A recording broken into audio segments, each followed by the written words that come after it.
สำหรับข้อนี้จะอยู่ในข้อที่2อยู่ในข้อที่2นี้เขาจะบอกว่าหน่วยมวล2หน่วยที่มีไฟฟ้าบรรจุ2กุหลงเมื่อศูนย์กลางของไฟฟ้าบรรจุทั้ง2อยู่ห่างกันระยะ1เมตรจงสอกหาขนาดความแรงที่กระทบใส่ไฟฟ้าบรรจุทั้ง2นั้น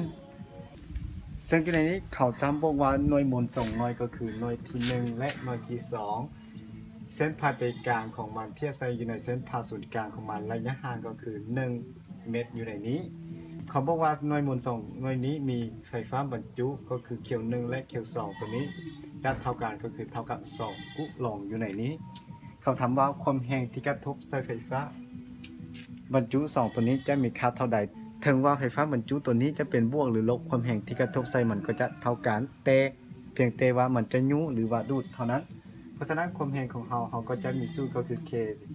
เขียว1เขียว2ส่วนให้ R กำลัง2อยู่ในนี้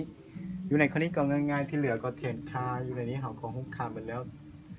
K ของเราก็จะเท่ากับ9คูณ10กำลัง9เขียวนี้เขียว1เขียว2แสดงว่าเท่ากับ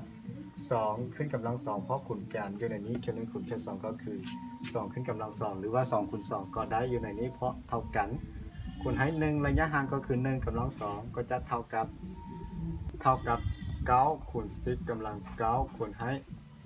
4ส่วนให้1ก็จะเท่ากับ4 9 36คูณให้4กำลัง9นิวตันอยู่ในนี้สำหรับข้อนี้ก็จะเป็นอยู่ในข้อที่2อยู่ในข้อที่2ของเราจะมีเพียงแต่เท่านี้ก็คือง่ายๆความแรงก็จะเท่ากับ36คูณ10กำลัง9นิวตันอยู่ในนี้